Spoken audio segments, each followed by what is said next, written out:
वैसे जब जूही भाभी ने रोली पे इल्जाम लगाया था और हमारे घर पे सबसे पहले पुलिस आई थी पहली बार, तब रोली को चक्कर आई थी और हम सबके सामने ये प्रेगनेंसी वाली बात आई थी। कहीं ऐसा तो नहीं कि कहीं हम रोली को घर से ना निकाल दे, इसलिए उसने हम सबके सामने ये सब नाटक किया।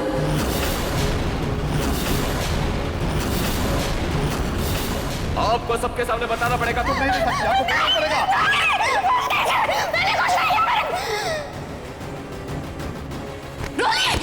डॉक्टर, क्या हुआ है रोली को?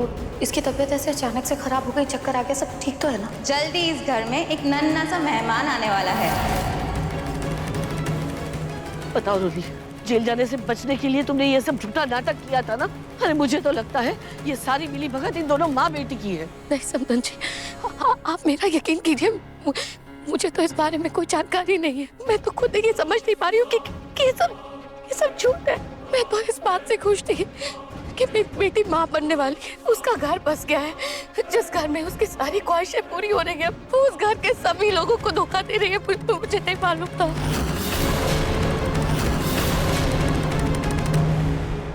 पड़ गई तेरे कलेजे को ठंडक, मिल गई तुझे शांति।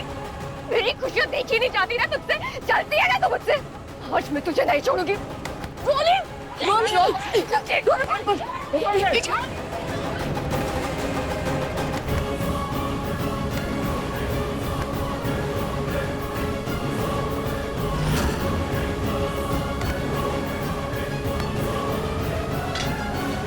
नहीं छोड़ूंगी मैं तुझे। रोली, छोड़ूंगी। रोली, क्या कर रही हो तुम?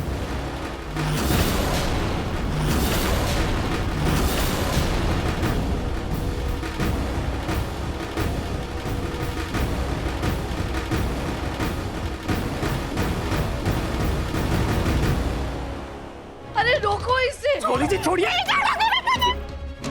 रतन, मुझे अपने घर में कोई खून खराबा नहीं चाहिए। तुम अभी पुलिस को फोन करो।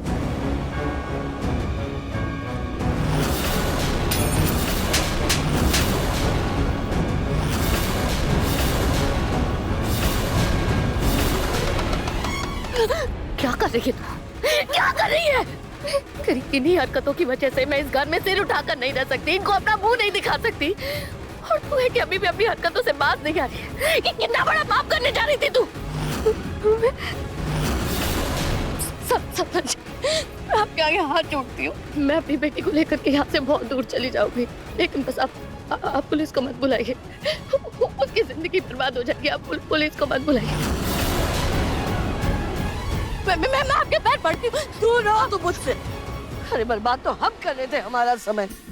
तुम्हारी बेटी के झूठे नाटक की वजह से हमने न जाने क्या क्या सपने देख डाले। बिल्कुल बर्दाश्त नहीं करूंगी। इसे तो मैं जेल भेज कर रहूंगी।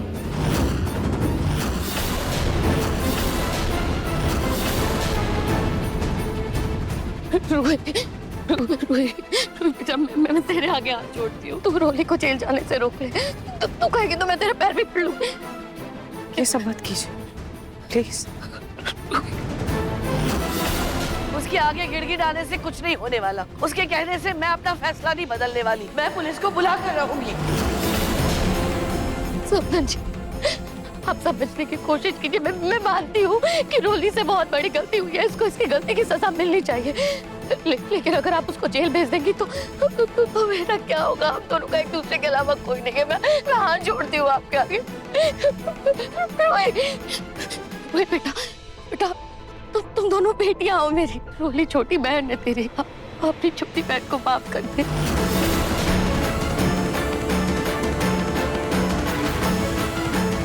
जिस रिश्ते का अस्तित्व आपने कई साल पहले ही खत्म कर चुकी है, अब इसकी दुहाई देकर मुझे इसमें बांटने की कोशिश मत कीजिए। ना आप मेरी माँ है और ना ही रोली मेरी बहन। ये तो क्या कह रही है रोली? वही जिसको सच आपने ही बनाया। भले ही आपको रोली की प्रेगनेंसी के बारे में नहीं पता था, पर रोली ने ये चालबाजी, ये सब उसने आपको ही देखा है, आपसे ही सीखा होगा। और आपकी ही परवरिश का नतीजा है कि आज वो इतनी खुदगर्ज और मक्कार है। मुझे बहुत बार खाटू जी से बहुत मलाल रहे हैं कि उन्होंने मुझे मेरी सगी माँ से अलग कर दिया। और आज मैं उसी बात की उनकी शुक्रगुजार हूँ कि उन्होंने मुझे जन्म लेते ही आपसे अलग कर दिया और मेरी परवरिश मेरी रुचिता माने की। अगर मेरी परवरिश आपने की होती तो आज शायद मैं भी रोली की तरह झूठी और मक्कार होती।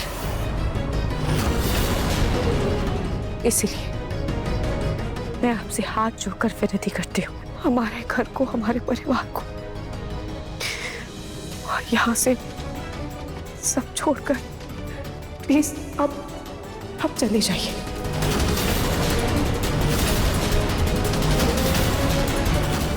अरे ऐसे कैसे चले जाए? हाँ रतन, तुमने अब तक पुलिस को फोन नहीं किया? माँ, अगर पुलिस आएगी तो नाहर से 10 तरह के सवाल पूछेगी और नाहर इस स्थिति में नहीं है कि वो ये सब झेल पाए। तो अच्छा तो यही रहेगा कि ये दोनों इस घर से और हमारी जिंदगी से हमेशा हमेशा के लिए चले जाए।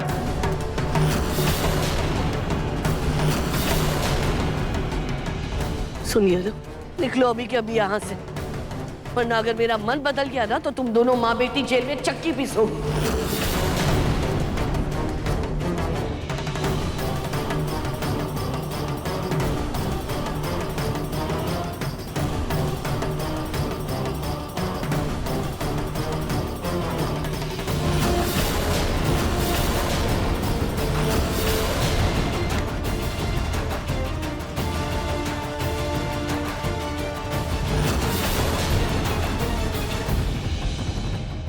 रोली रुको।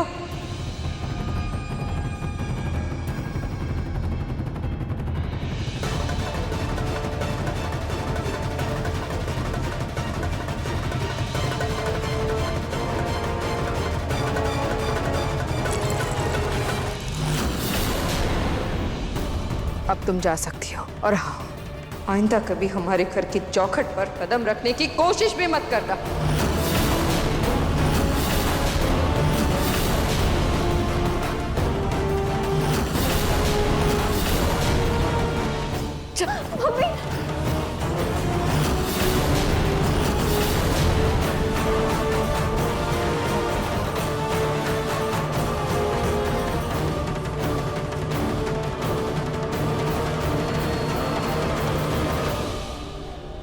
हम सब तो होने वाले बच्चे के मुंह में झूठ को सच समझ बैठे थे। समर हमेशा मुझसे कहता कि ये बच्चा मेरा नहीं है, नहीं, लेकिन वारिस के मुंह में हमने एक पराई लड़की पर विश्वास कर लिया, अपने बेटे पर नहीं। रोही बेटा, तुमने हमारी आंखें खोल दी। Thank you so much. Ratan, अरे तुम क्या इसका शुक्रिया अदा कर रहे हो? ये जो कुछ भी हुआ है ना, सब इसी की वजह से हुआ है। यही अपनी माँ और बहन को इस घर में लेकर आई थी। आज जो भी हुआ है उसकी वजह ये है। और तुम दफा कर दिया ना तुमने अपनी माँ और बहन को यहाँ से, तो तुम यहाँ क्या सोच कर रुकी हो कि अब तुम्हारी आरती उतारेंगे? तुम भी अभी के अभी निकलो यहाँ से।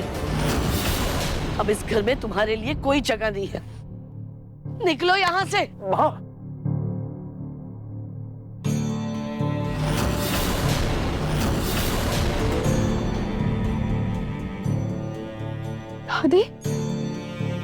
दादी, रोली और मधुबाला जी ने जो भी किया उसकी सजा आप मुझे क्यों दे रहे हैं? आप मेरे साथ क्यों ऐसा कर रही हैं? आप मुझे क्यों घर से बाहर निकाल रही हैं? दादी, मैं नाहर जी की पत्नी हूँ। अरे उसे तो तुम्हारा नाम तक याद नहीं है, इसलिए ये पत्नी होने का हक तुम अपने पास ही रखो और निकलो यहाँ से। वैसे नहीं मानोगी ना, निकलो। माँ ये क्या कर रही है?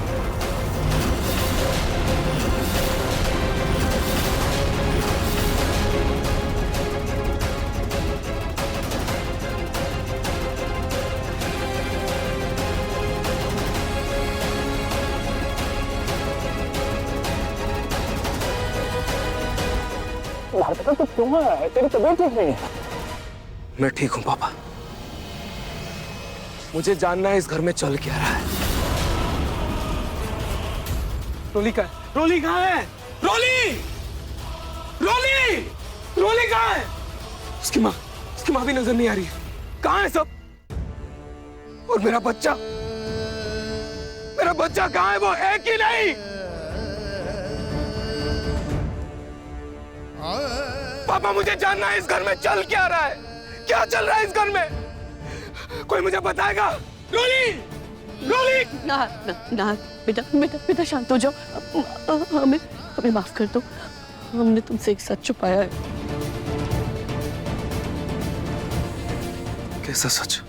दरअसल वो रोली और उसकी माँ वो बहुत ही चालाक औरतें हैं। वो लोग धोखे से अपने घर में आ गए और यही बसने के लिए उन्होंने तुम्हें फंसाया और तुम पर झूठा इल्जाम लगाया कि रोली तुम्हारे बच्चे की माँ बनने वाली है। बेटा, इससे पहले कि हमें सच पता चल पाता, तुम्हारा एक्सीडेंट हो गया और मजबूरी में हमने रोली के साथ तुम्हारी कानूनन शादी करवा दी।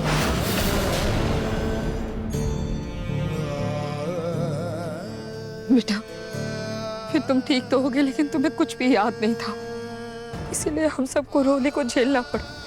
लेकिन देखो ना, उसका झूठ सबके सामने आ ही गया।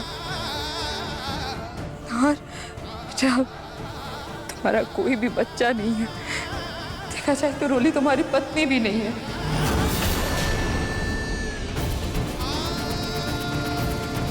मेरी पत्नी नहीं है, मेरा कोई बच्चा नहीं, मेरा बच्चा नहीं है।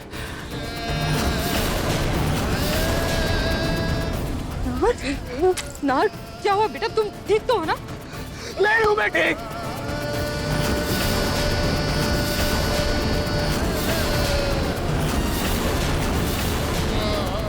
कैसे ठीक हो सकता हूं जब मेरे अपने, मेरा परिवार, मतलब आप सब लोग मुझे झूठ पे झूठ बोले जा रहे हो। कैसे ठीक हो सकता हूं मैं? कैसे ठीक हो सकता हूं मैं? तंग आ गया हूं मैं, तंग आ गया हूं मैं। एक झूठ को रोज रोज जीते हुए तंग आ चुका हूं मैं। ऐसा लग रहा है एक झूठी जिंदगी जी रहा हूं मैं, एक झूठी जिंदगी को अपना चुका हूं मैं। कैसे ठीक हो सकता हूं मैं? कैसे ठीक हो सकता हूं मैं? नहीं हूं मैं ठीक, ठीक नहीं हूं मैं, नहीं हूं मैं ठीक। दूर रहिए मुझसे।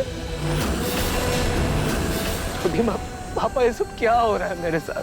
पता है, मुझे खुद पर गुस्सा आता था, खुद से नाराज रहता था कि कैसा पति हूं मैं, कैसा पति हूं जो अपनी पत्नी से दूर भागता है। छोटी माँ, बाप बनना दुनिया की सबसे खुशी की बात होती है, सबसे खूबसूरत फीलिंग होती है, लेकिन मैं वो फील नहीं कर पाता, मैं वो महसूस नहीं कर पा रहा था। अंदर ही अंदर घुटे जा रहा था। हजार सवाल मन में आते थे, कुछ नहीं बोल पाता था मैं। अब समझ में आया कि क्यों महसूस नहीं हो रहा था। अरे जब रोली मेरी पत्नी है ही नहीं, जब उसकी कोख में मेरा बच्चा है ही नहीं, तो कहां से महसूस होगा? कहां से महसूस होगा? आप सब लोग झूठे हो, सब झूठ बोल रखे हो मुझे। ये सब झूठ है, झूठ है सब। ये सब झूठ है, सब झूठ है। सबने, आपने पापा, आपने सबने मुझे झूठ बोला है, सबने मुझे धोखा दिया है। अब तो मुझे आप सब पर भी शक हो रहा है कि आप सच में मेरे अपने हो या कोई झूठा रिश्ता बना रखा है मुझसे। आप मेरी दादी हो, ये भी झूठ है। ऐसा नहीं है बेटा। तो क्या है दादी? अब मैं किसी पे भरोसा नहीं करूंगा, किसी पर भी नहीं, ना आप पे, किसी पर नहीं। सबने मुझे झूठ बोला है, सबने मुझे धोखा दिया है। अरे मैं कैसे मान लूं कि आप सब मेरे अपने हैं? नहीं मानूंगा मैं, क्योंकि मुझे तो कुछ याद ही नहीं है। क्यों मानूं मैं? क्या पता फिर से कोई नया नाटक हो या आप लोगों का। सब झूठे हैं, आप सब झूठे हो। सबने धोखा दिया है मुझे, सबने धोखा दिया है मुझे, सबने धोखा दिया है। मैं पागल हो जाऊंगा। मुझे क्यों कुछ याद नहीं आ रहा है? कुछ तो याद आ जाए मुझे, कुछ याद नहीं आ रहा है। मैं पागल हो जाऊंगा। तो रहिए, मुझे किसी से बात नहीं करनी, मैं पागल हो जाऊंगा यार। मुझसे नहार की हालत देखी नहीं जा रही, आप लोग कोई कुछ करिए ना। कैसे संभालो उसे? कहीं मेरा बेटा सच में ना पागल हो जाए। माँ जी कुछ करिए तो। मुझे आप सबसे कुछ कहना है।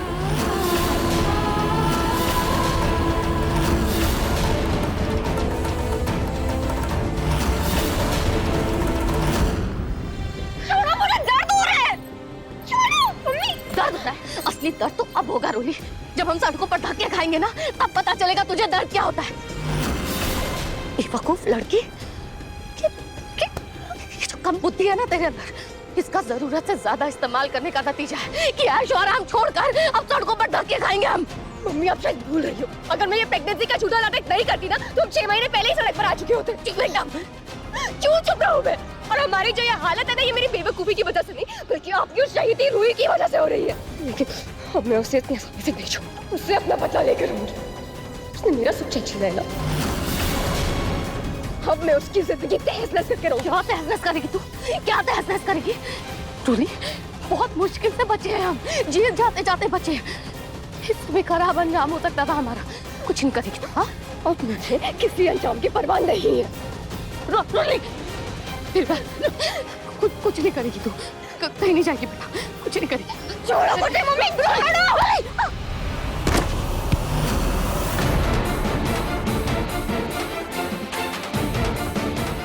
रोली, रोली,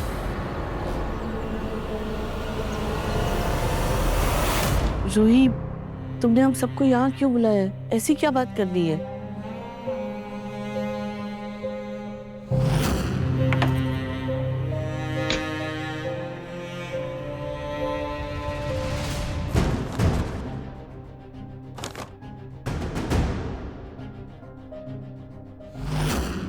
ये क्या है रूही बेटा? पापा जी, ये खास इंजेक्शन है जो डॉक्टर ने मुझे दिया है, और डॉक्टर ने ये कहा है कि इससे नहाश बिल्कुल ठीक हो सकते हैं। उनकी याददाश्त फिर से वापस आ सकती है और वो फिर से पहले जैसे बिल्कुल ठीक हो जाएंगे।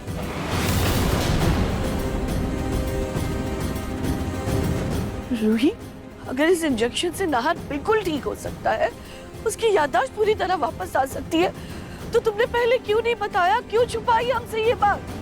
दादी, मुझे भी ये इंजेक्शन आज ही मिली है, और इस इंजेक्शन को देने से पहले मैं आप सबको एक जरूरी बात बताना चाहती हूँ। बेटा, नाहर की सेहत से ज्यादा जरूरी बात और क्या हो सकती है? हम सभी लोग ये चाहते हैं कि नाहर की याददाश्त जल्द से जल्द वापस आ जाए। मैं भी यही चाहती हूँ, पर एक प्रॉब्लम है।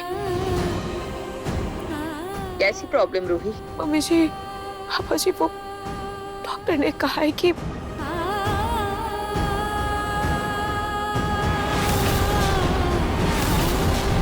बस 10% चांस है कि पेशेंट हमेशा के लिए कोमा में चला जाए।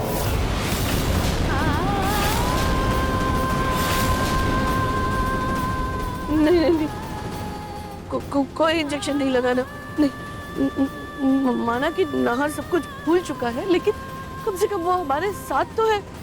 लेकिन अगर वो कोमा में चला गया तो नहीं, मेरी पूरी आंखें ये सब नहीं देख सकती। कोई जरूरत नहीं है इंजेक्शन देने की। फेंक दो ये इंजेक्शन। कोई जरूरत नहीं है इंजेक्शन लगाने की। दादी, मम्मी, अगर हम इंजेक्शन नहीं भी लगाते हैं तो भी नाहर भैया की हालत में कौन सा सुधार है?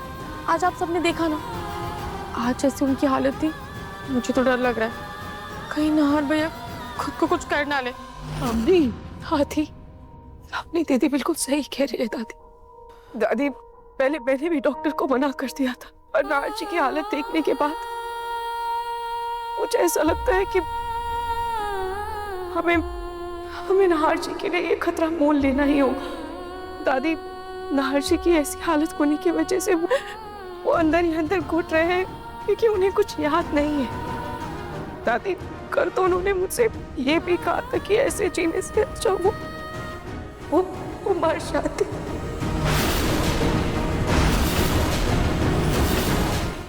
मेरे नाहर ने ऐसा कहा? नहीं, नाहर ऐसा नहीं कह सकता, नहीं कह सकता। रोहित, तुम जानबूझकर बोल रही हो ना, क्योंकि तुम जानती हो नाहर अगर ठीक हो गया तो वो तुम्हें अपनी पत्नी मान लेगा। दादी, मैं जानती इतने सालों में भी मैं आपके दिल में जगह नहीं बना पाई, पर आप इतना तो मुझे जानती है ना कि मैं कभी भी नाहर का बुरा नहीं चाहूंगी। और सच कहूं तो नाहर को खोने के डर से मेरी रूह कांप जाती। मुझे कुछ समझ में नहीं आ रहा है कि मैं और क्या करूं और कौन सा दूसरा रास्ता अपनाऊं। इसलिए मुझे ये सही लग रहा है मां कि मैं आप लोगों पर फैसला छोड़ती हूँ। मेरा पोता इतनी तकलीफ में है, मुझे समझ में नहीं आ रहा है क्या करे क्या ना करे। एक बाप होने के नाते अपने दिल पर पत्थर रखकर मैं एक ही बात कहूंगा कि नाहर को हमें ये इंजेक्शन लगा देना चाहिए। आप सभी लोगों ने देखा नाहर का विश्वास हम लोगों के ऊपर से उठ गया है। ऐसा ना हो परेशान होकर हमसे दूर हो जाए। अरे बेटा, नाहर की याददाश्त वापस आना बहुत जरूरी है। ठीक है, तो बुलाओ डॉक्टर को।